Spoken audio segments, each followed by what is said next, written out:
we only make three types of decisions in life: high stakes, low stakes, no stakes. High stakes are the things we just talked about. They're things that they're worth your time. They have medium to long term implications. They have financial implications and that are meaningful to you. And so you want to spend the time on them. Low stakes are things that are minimal financial implications. You won't even remember sort of deliberating on this in a month or two. And no stakes are things that you won't even remember in a couple of days. Offer expires soon. You don't want to miss it. It's the investment of a lifetime. It's going to be the party of the century. Can you feel the anxiety piling up? You know what it is. It's FOMO, the fear of missing out. In a hyper-connected world, FOMO is more intense than ever. Our friends are sharing amazing travel photos on Instagram. People are talking about the hot new investment opportunity on Twitter. News headlines bait us with the mystery of what we'll find if only we'd click. Even social distancing isn't enough to calm FOMO. Sure, you have little choice but to stay home, but then you see the screenshot of the Zoom party that you weren't invited to. Having a fear of missing out is an innately human thing. It's been around forever, but FOMO is relatively new. In fact, the term FOMO, so ubiquitous it's in the dictionary, was invented in 2004 by today's guest, Patrick McGinnis. Patrick McGinnis is the author of Fear of Missing Out, Practical Decision-Making in a World of Overwhelming Choice. When Patrick invented FOMO, he was a student at Harvard Business School, a choice-rich environment.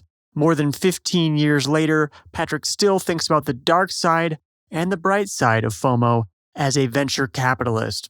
If you're going to love your work, you have to make great decisions. That's what this conversation will help you do. There's more to FOMO than you think. In this episode, you'll learn how can FOMO be a good thing. If you're feeling the FOMO, it might be a sign. With all the lip service FOMO gets, it's a shame more people don't think about FOMO's cousin, Fobo. What is Fobo and why is it all bad? And FOMO and Fobo can wipe out your mental energy with decision fatigue. Learn a quick and fun hack for saving brain cycles called Ask the Watch. I think you're going to love it. P.S. Patrick McGinnis is one of the last guests we'll have on Love Your Work for a while. I'm going to repeat that. One of the last guests that we're going to have on Love Your Work for a while. Why? Because I am dedicating every ounce of creative energy to my upcoming book, Mind Management, Not Time Management. And remember, the preview edition is available for a limited time. If you have FOMO about this one, that is a sign. That is over at kdv.co/mind. And I'll be workshopping ideas from the book in my bi-weekly episodes here in the podcast. So stay subscribed for those. You don't want to miss them. And you don't want to miss this conversation. If you do, you'll regret it. Here's Patrick McGinnis.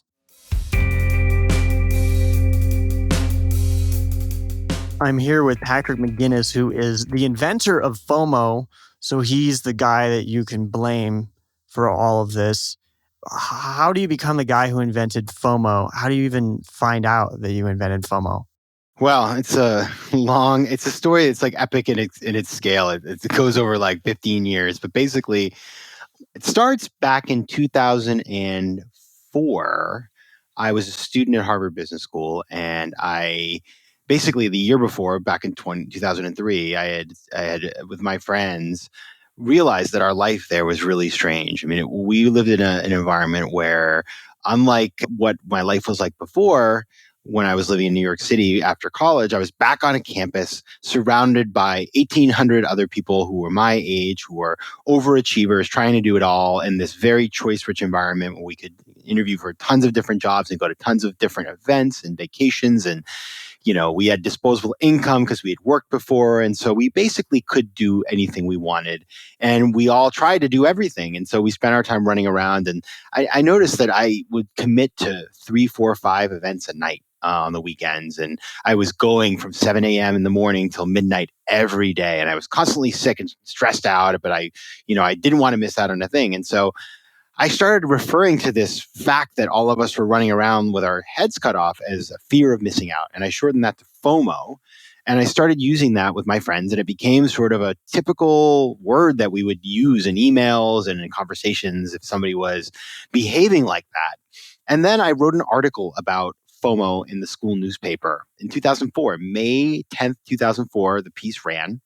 And then I graduated and moved on with my life and didn't think that much about FOMO because I went back into working all the time and basically not having a lot of free time to worry about, all the FOMO in my life. And only 50, it was actually my 10th year reunion, 10 years later, I got a call from a reporter who was researching the history of FOMO, and he traced it back to me. And he said, I want to interview you about your role in creating the term FOMO. And I said, well, that's fine, but why do you care? This is not a particularly momentous thing. And he said, well, don't you realize it's become a major part of culture? It's actually in the dictionary. And I had no idea. I actually missed out on FOMO becoming a thing. So it was a shock. You didn't even get a chance to have a fear of missing out on FOMO becoming a word in the dictionary. So FOMO, for those who aren't aware of it, I don't know whether that is possible for somebody to not be aware of it. Fear of missing out, fear of that there's something else out there that you should be doing right now besides what you're doing right now. And this is obviously a very important phenomenon in our time, with so many different things that we see on social media all day, so many different podcasts to listen to, so many different books to read. Can we break down FOMO? What causes this? Yeah. So first of all, I think it's helpful to define what it is because it's interesting. There's been a lot of research on FOMO by clinical psychologists. When I started researching, once I realized that this was a thing now, I Googled it and I found tons of academic work on the topic, which blew my mind. And then I decided to create my own comprehensive definition based on the fact that there wasn't one out there. And so basically, FOMO is two things. It's an anxiety which is created by the perception that there is something better out there for you than what you're doing at the moment. And I think you referred to that earlier. And number two, it's a aversion to being excluded from an event, a collective event, something that a crowd is taking part of. And so you combine those two together, that's FOMO.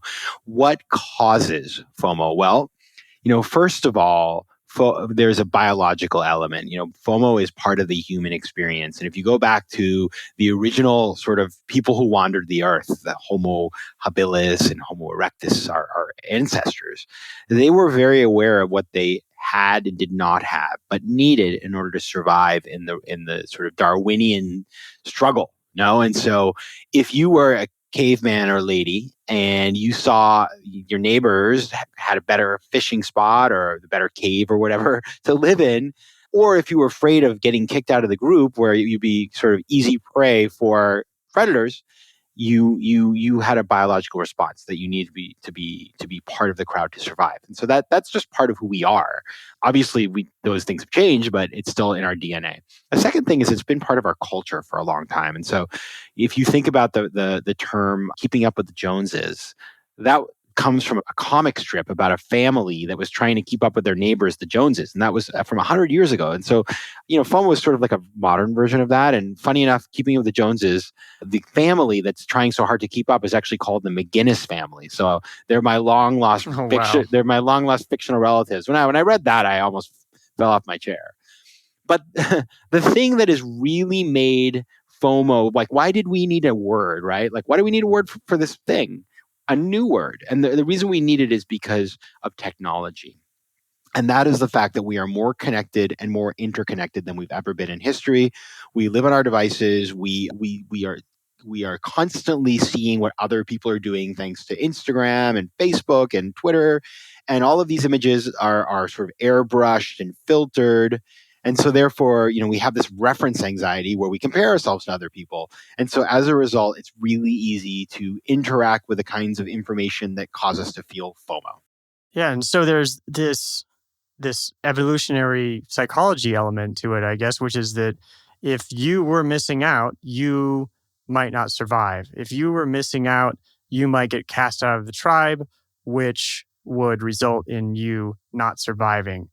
Most of us these days, it's almost like the type of behavior that would cause one to ignore FOMO would be an advantage. Would it be advantageous to be able to ignore any fear of being cast out of the group or fear of missing out on the next best opportunity? Would that be good if you had some mutated gene that made you, immune to FOMO? I definitely think that there are advantages to not feeling FOMO, right? If you think about great leaders, we don't say, what a great leader, he followed everybody else, right? I think that there's clearly some of the greatest business leaders we can think of. They're iconoclasts. They don't follow the crowd. They go their own way and they don't care what people think about it. And that is highly relevant. I would say, on the other hand, though, that FOMO isn't all bad. There is a good element to FOMO. For example, say you're working in a corporate job and you noticed your friend starts a company, or say you're sitting at home and you read about on Facebook about your friend who started working for a charity or went on a vacation, and you say to yourself, "Why? I'd like to do that." You feel a little FOMO. It may be that your FOMO is helping you to uncover things that you should probably try doing, and so it's great in terms of discovery of what our hidden passions are.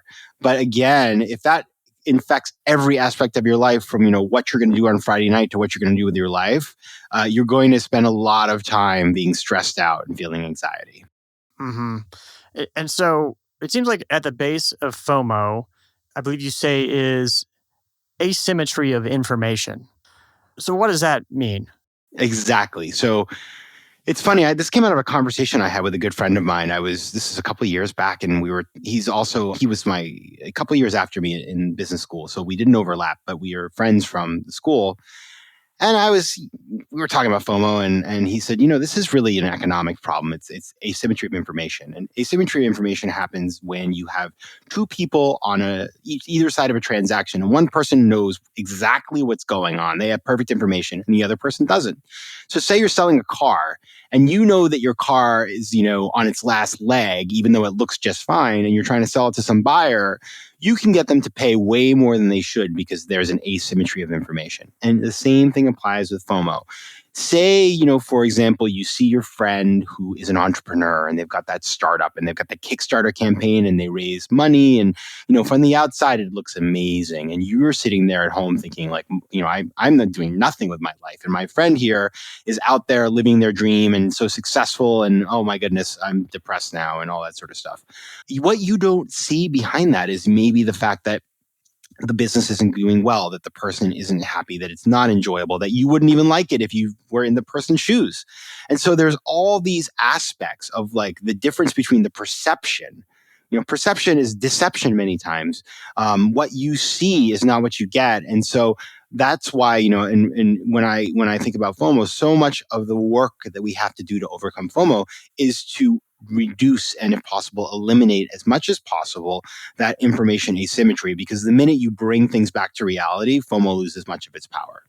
Yeah, so I thought it was an interesting observation that you made in the book about Fire Festival. A lot of people have seen a couple of documentaries about Fire Festival and how it was kind of a monetization of FOMO in a way, in that they were presenting sort of a mystery, like all the models were sharing on Instagram just some orange tile, and there was going to be this thing on a private island, but you couldn't really know unless you went and did it, and so they did go, and people did go to the festival and were disappointed and lost a lot of money, and now the guy who started it is in jail, I believe.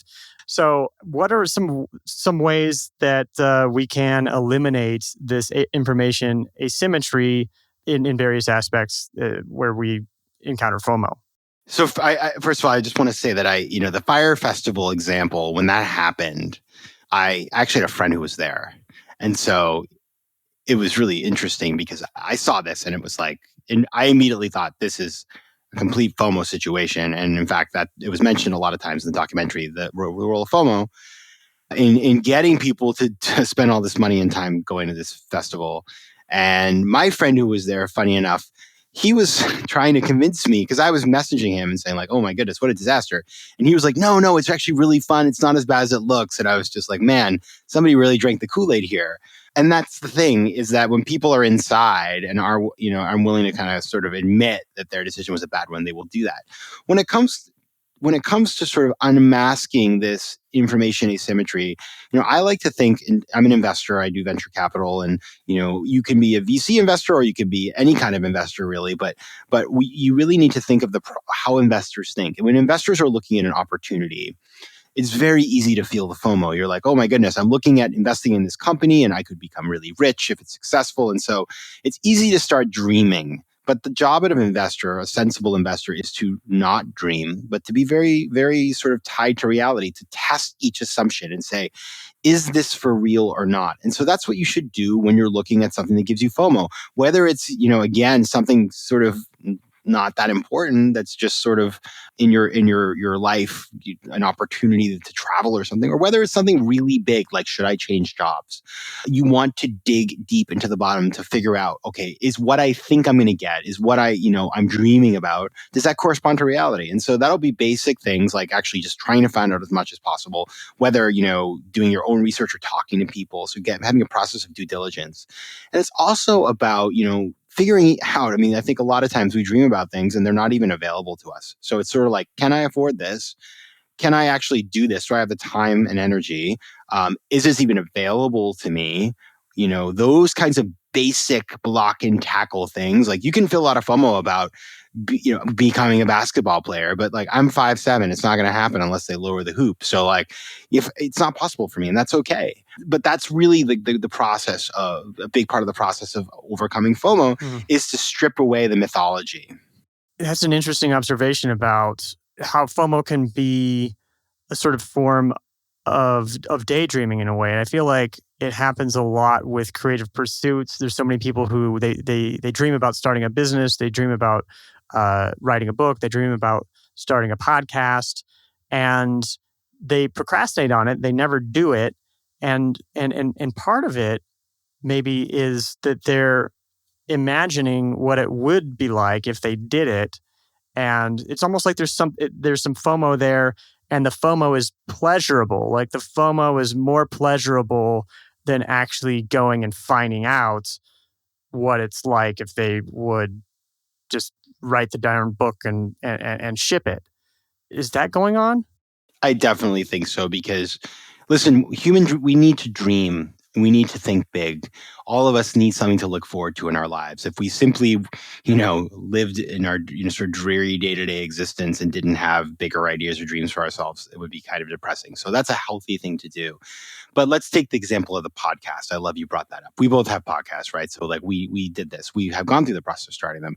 When you don't have one and you see all these people start podcasts and you start to see, oh my goodness, and like, they got, really a really cool guest on, and they got a really good, number. They're ranking up in the rankings, and their show's doing great. Oh my goodness, they've got advertisers, all those things. From the outside, it looks so great. And you're like, well, how hard could it be? Once you do it and you realize like, wow, actually podcasting is super hard. Okay. Everybody who wants to start a podcast, just know it's a ton of work. Don't do it. It's so hard. And a lot of people do it, but the average podcaster, I think, abandons after like 9 episodes. But like, until you actually have to do the work and realize how hard it is. And by the way, it's enjoyable. I mean, we both do it because we enjoy it. But until you get to that point, it just feels good. And then when you do it and you uncover that information asymmetry and you eliminate it, you realize, oh my goodness, like, this is way more than I bargained for. then you're on the other side. And like, that's why I encourage people, don't have a FOMO about a podcast. Try doing it and then tell me what you think. So are you familiar with The War of Art and Stephen Pressfield's Resistance? I am not. Oh, okay. So it's this idea in creative work that there's resistance that will, in some cases, cause you to create mental distortions that prevent you from following your creative destiny. And so it's starting to sound to me like FOMO is one weapon of resistance in a way. If you allow yourself to live in the FOMO and to not change that information asymmetry and go out and find. I mean, it's one thing if you feel the FOMO and you think, oh gosh, I'm feeling this FOMO about my friend who started a podcast, that means I should go start a podcast, and you go do it, and then you find out it's hard, or you find out that you love it.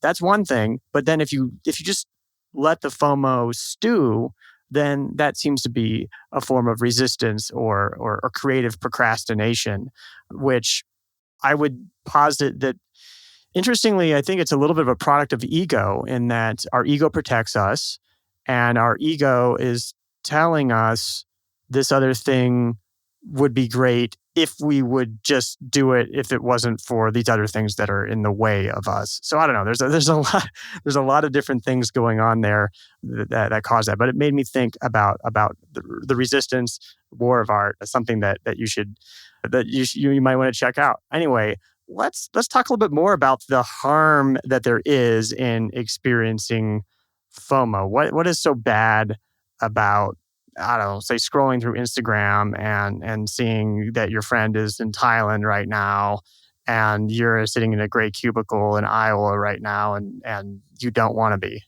It's fascinating because when I started working on this book and reading all of the clinical psychology, I would have been kind of saying to myself, like, yeah, what is really the big deal? Like, yeah, it's annoying, but whatever.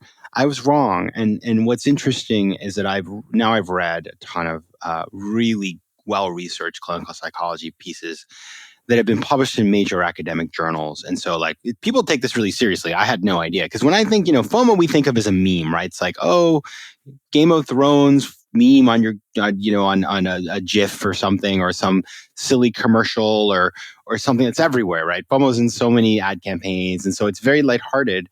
But if you look at it clinically, there is a pathology. And in fact, what we have learned from the psychology world is that people with FOMO, and by the way, 56% of people feel FOMO when they're away from social media, news sites, other sort of places where they get information. So it's not inconsiderable. It's a lot of people.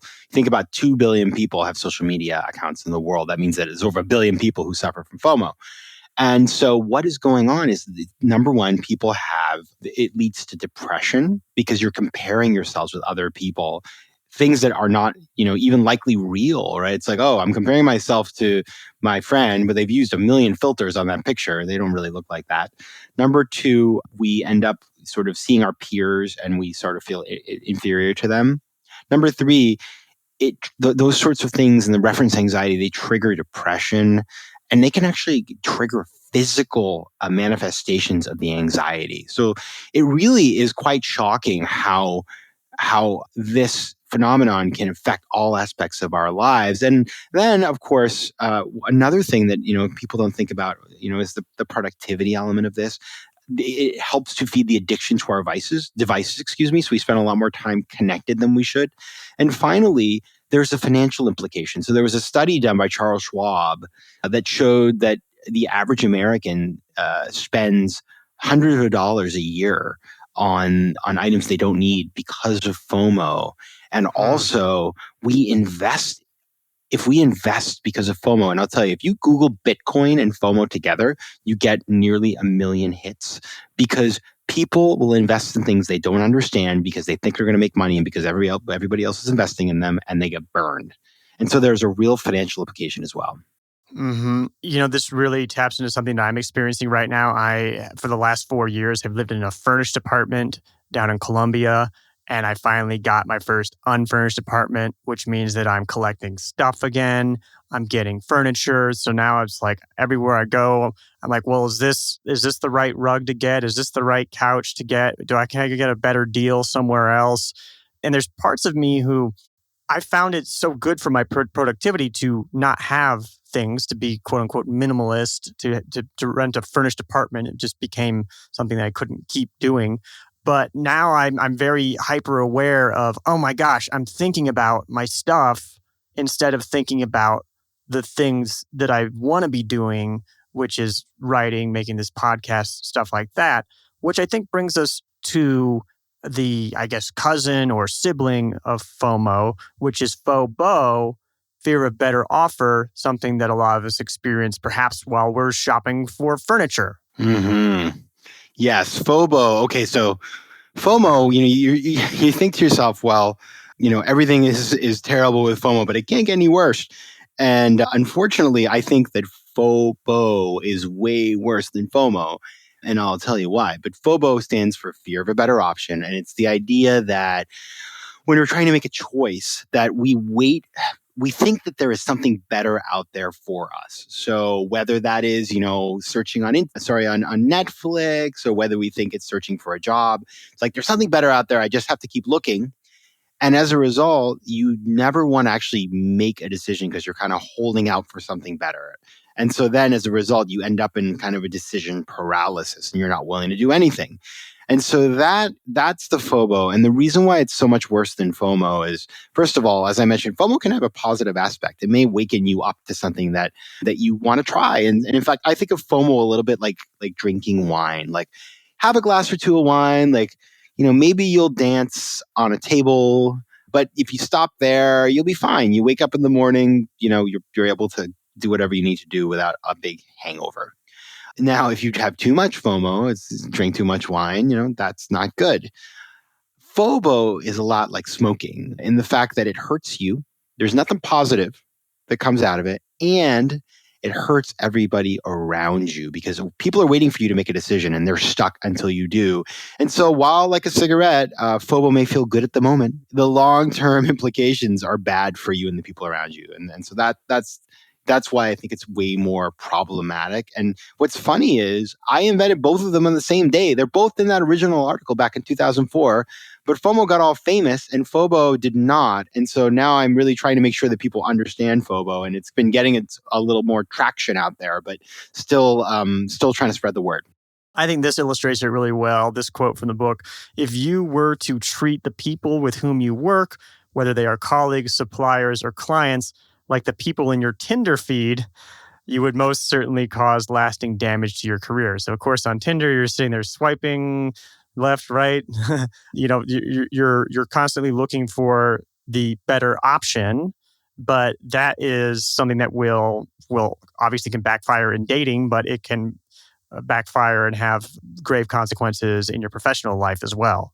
Totally. And obviously, you're not going to try to kiss the people in your professional life like you would in the people in your Tinder feed. But it's so true. I see this, constantly, that people aren't willing to commit to anything ever anymore, right? And so just the fact of trying to get somebody to pin them down. And now I've now become, because I wrote this book and because, I talk about FOBO, I've become, you don't want to mess with me. Like if you email me and you try to sort of not commit to something, I will call you right out. I got an email the other day. I was supposed to meet two friends for a drink and we were trying to figure out the details. And so I just checked in the day before, hey, are we still on for this? And the woman said, can we play it by ear tomorrow? And I said, I'd prefer not to play it by ear. Can you please commit today by 3:00? And of course, they both bailed. And so it was great for me because now I have, I opened up my schedule. I can tell you something, we wouldn't have done it anyway. So now I was able to make other plans. And also I was able to test my theory that if you actually make people decide, they show their true colors anyway. Oh yeah, there's been so many situations like that where every once in a while you do need to play something by ear because there's really something going on, but a lot of times people are just kind of waiting. They're plan shopping, I think is the word that Tim Kreider used in one of his essays. I think that was what was some essay about being busy or something like that. So yeah, FOMO and FOBO. Though I read something in a book recently. I wonder if you've heard of this. It's Algorithms to Live By. And I was apartment shopping and I noticed there was some interesting advice this book opened up with, which was basically if you want to find the algorithmically best possible apartment for yourself, take 37% of your allotted time that you're going to search. Let's say you're going to search for a month. And so you pick 37% of a month, which is, 11 days. And for the first 11 days, only look at apartments, don't commit to any apartments. And then after that 11 days, as soon as you find the best apartment that you've seen, then go ahead and take that apartment. And I thought well, that's really interesting. That's actually an antidote to FOBO.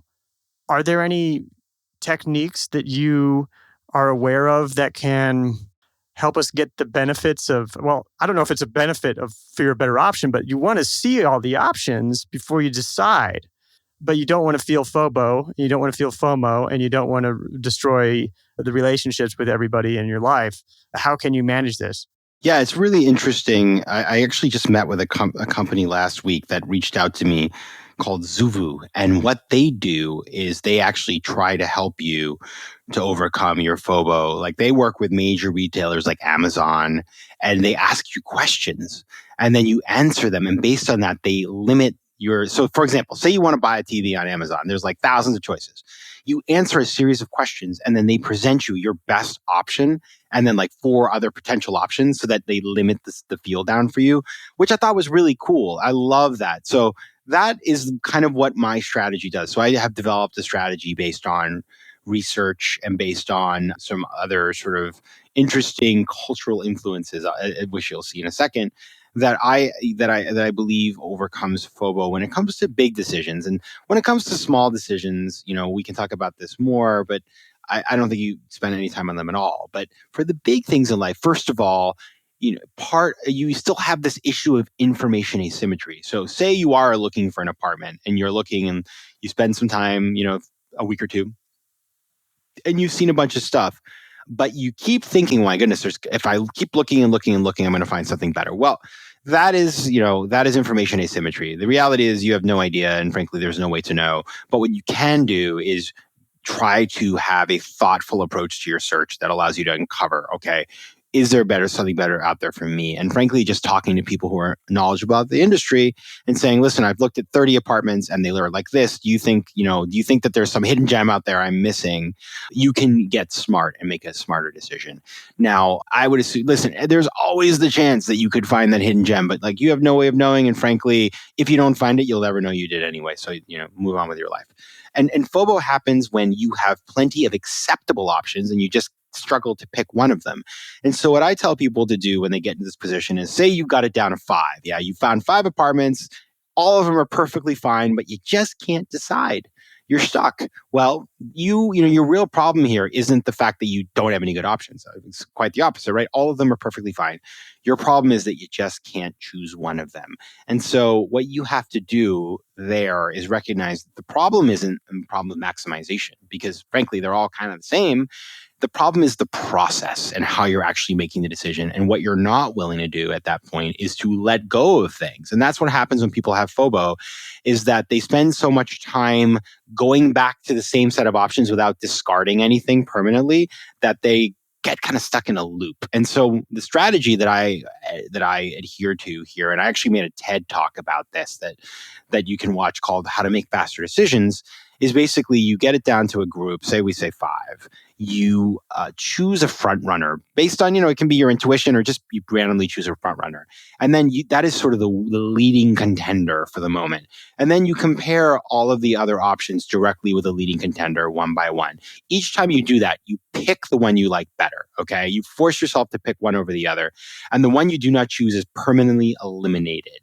It's kind of like the Marie Kondo model where you say, I'm glad I had this option. It's a great option, but I'm getting rid of it forever. And in doing so, in being unafraid to mourn your loss and let go of an opportunity, liberating yourself from that is the only way you can actually choose something. And so that's what you do. And if you get stuck in the end, say you get down to 2 and you just can't choose, I actually advise you to bring in help, get friends to help you. Because again, it's not that you're choosing between a rock and a hard place. You're choosing between like, oh, I want to go to Italy on vacation, or I'm going to, what I'm going to do? I'm going to jump off a cliff. No, they're perfectly fine. You cannot lose. So you just need to move past the inertia. And having a friend or a couple of friends help you do that may be what breaks the logjam. Well, you said something that was interesting in there. You mentioned mourn your loss. So mourn the loss of the options that you decided not to take. Is that what you mean? Yes, you have to let go because the one of the big problems with people with FOBO is that they're hoarders. They are hoarding opportunities. And when you do that, it feels good to know, I can change course at any time. I have all these different things I could potentially do, but it's a false sense of liberty and security because what you've really done is trapped yourself. Wow. This relates to something I just recently talked about on the podcast where I had this passive revenue stream happening in my business that had made me a lot of money. But I killed it even though it was making me money with, for that very reason, was that it seems like, oh, I've got this option, it's going to bring in money, but it's a waste of energy. It's not energy going towards the thing that I want to be focused on. So in a way, it's like an energy management technique getting over Fobo. It is. Let me tell you something. So one of the reasons I wrote this book is because somebody I was very, very good friends with in my life has crazy Fobo. And I would give you all the examples, but then the person would hear it and know I'm talking about them. So I'm not going to say it, but like literally personal, professional, like, the person is famous for this. And so I, as somebody who's close to this person, I saw it very up close and saw the price this person was paying. And it is debilitating. And it has such incredible effects on you and derivative effects on the people around you. And it's just a massive waste of energy. Indecision consumes calories. I guess this is good if you're on a diet, but like it is just a bad, bad way to live your life because it's sort of like, think about if your computer is constantly processing, right? It uses up tons of energy. You don't want to be that person. So you got to move on and you've got to free up time and energy for things that are much more important. You also mentioned something I thought was interesting, which was not to spend time on small decisions, or I would say not to spend energy on small decisions, which is something that sometimes takes some effort. I can think of actually just the other day, I bought a couch and it showed up and it wasn't the color that I expected it to be. And I double checked on it and it was just sort of like, okay, well, the picture on the website is a little darker than I thought it was going to be. And my mind was thinking dark, but it turned out it was light. And I thought about fighting it, but eventually, thanks to being aware of Fobo, I said to myself, you know what? Just keep the damn couch. In 3 weeks, you're not even going to remember that it wasn't the exact color that you expected, and worry about something else. So, are there times in your life where you deliberately prevent yourself from trying to perfect something that just isn't of enough consequence to matter?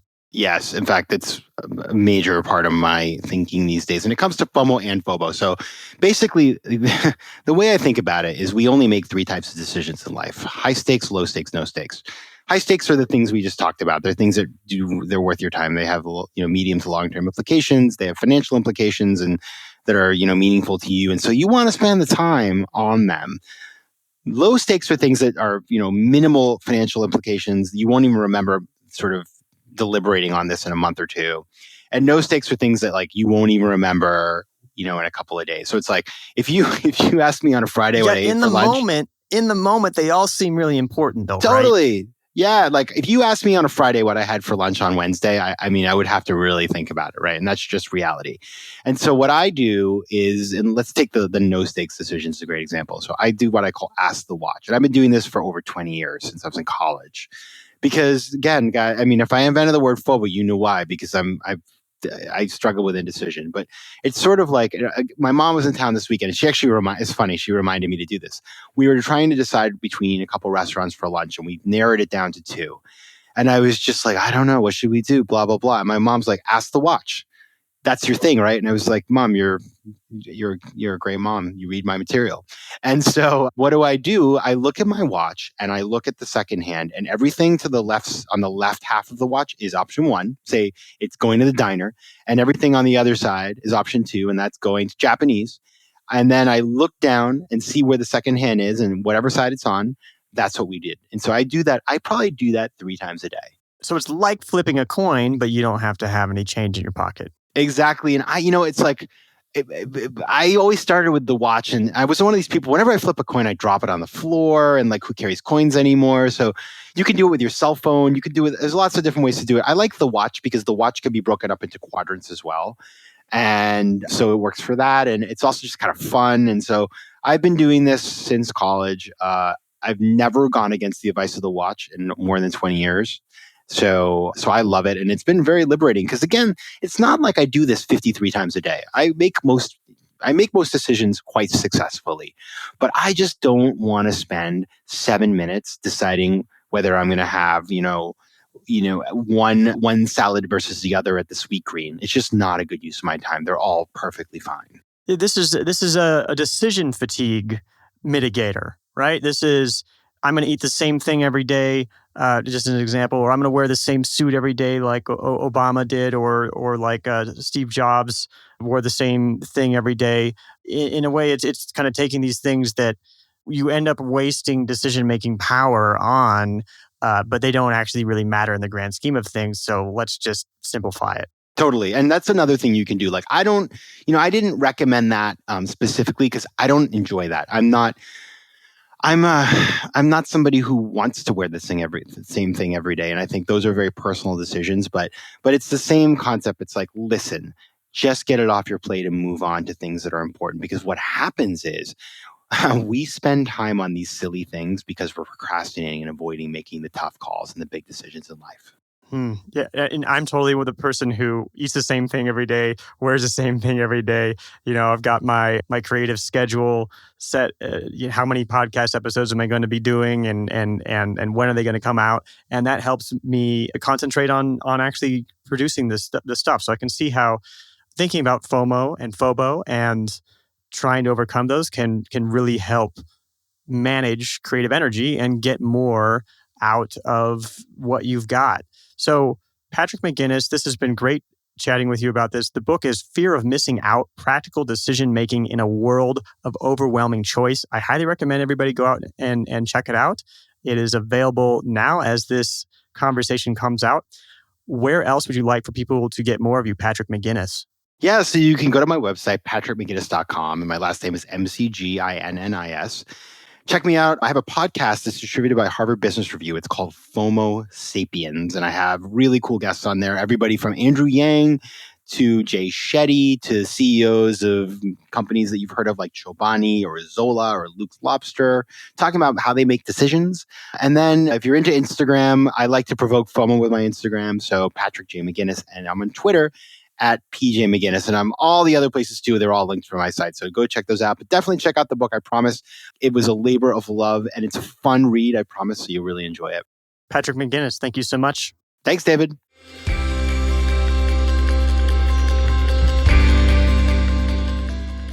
I hope you enjoyed that conversation with Patrick McGinnis.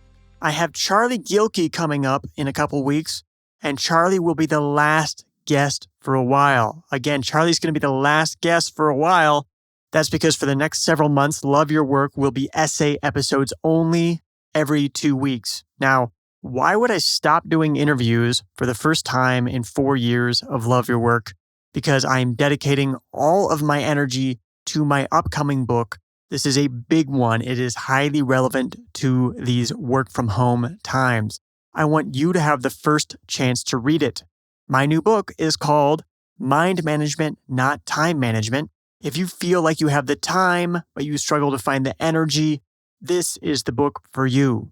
I'm offering a very special preview edition of the book to my loyal listeners. Read the chapters that are available right now and get the rest of the chapters as I finish them. It is at kdv.co/mind. Now, if you wonder why I would stop doing interviews when I have a book coming up, you can find the answers in my latest chapter, Creative Cycles. Learn how to find the hidden patterns all around you and use them as launch pads to skyrocket your productivity. Learn more and buy at kdv.co/mind. This is a limited time offer. I'm closing down sales soon.